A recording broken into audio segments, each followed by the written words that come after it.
Hello everyone and welcome to blaugranaeverything and welcome back to the channel and welcome to a match review for what was a kind of disappointing result, but in another way actually a bit devastating.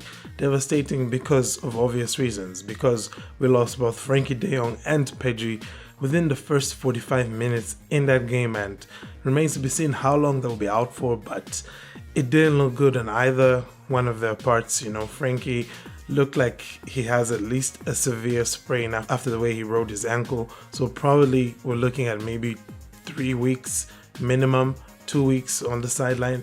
And as for Pedri, well, it was a hamstring problem, and we take comfort that he was able to at least walk off of the pitch. But with those kinds of injuries, you know how it is. It could easily be the end of his season.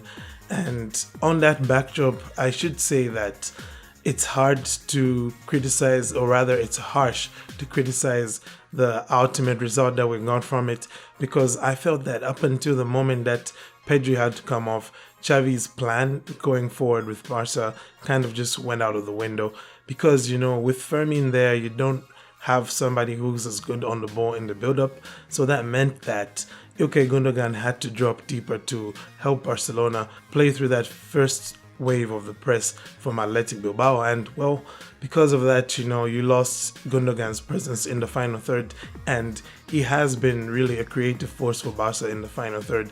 He's had over 100 chances created this season, so not having him there in that final third, it was bad news for everyone, for Lewandowski especially, who rarely got anything that he could even sniff at. There was one opportunity when he did looked like he was going to be put through by João Cancelo, but there was some wonderful last-ditch defending from Bilbao to prevent the goal from Lewandowski, or even the shot from being on target by Lewandowski.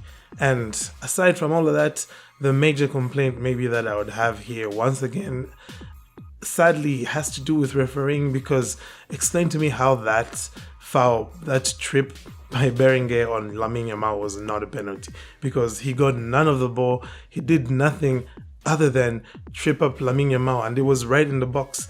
And the fact that VAR only took a look at it for like 2 or 3 seconds, that's incroyable, as they would say in France. But at the end of the day, it's kind of in keeping with La Liga, and personally, it's left me in a place where, honestly, guys, I'm really disillusioned with La Liga. I'm starting to reach the point where I honestly don't care too much about La Liga, and I guess we need to to have a whole discussion on that. I'll try and talk about that maybe in a podcast episode, just to explain exactly why right now La Liga has fallen behind the Premier League by a huge margin, and is falling behind other leagues now like the Bundesliga and Serie A, and it's approaching Liga levels of watchability. Why would anyone want to watch matches where the referees can't make correct calls, even when it's so obvious what the correct call is? And even today, with Hernandez, the way he was dishing out yellow cards to Barca players for doing absolutely nothing, but then not showing any cards to the Bilbao players when they were doing the most with their tactical fouls and dirty stumps. We saw one of those on Cancelo pretty early on from Prados. No punishment at all. But hey, let's not get into that rant right now. At this moment in time, Barca did have the opportunity to go to second, but that's not going to come through.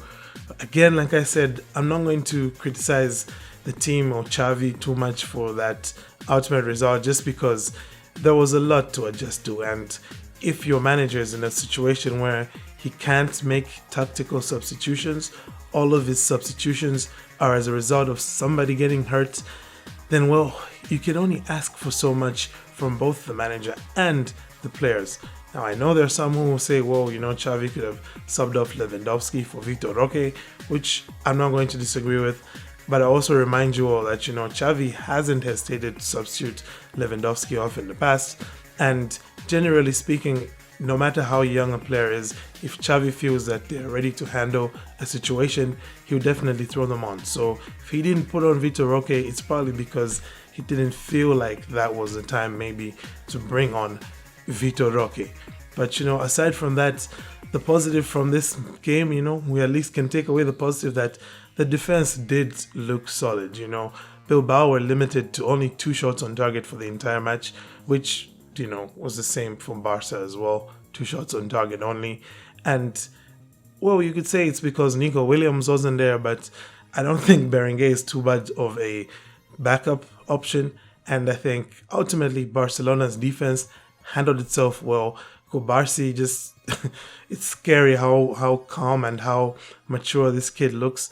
I only just hope that, these kids we have right now, like Cubarsi, like Lamine Yamal, can be protected, so they don't wind up having this, persistent injury issues like we're seeing now with Pedri, like we're seeing with Ansu. And, it's a sad note on which to end, I guess. We'll just have to end on that sad note with this match review. We'll see what happens again on that injury front, whether or not Pedri and De Jong are out for that return leg against Napoli. But aside from all of that, I thank you all for tuning in. To have a great day, and Forza Barça.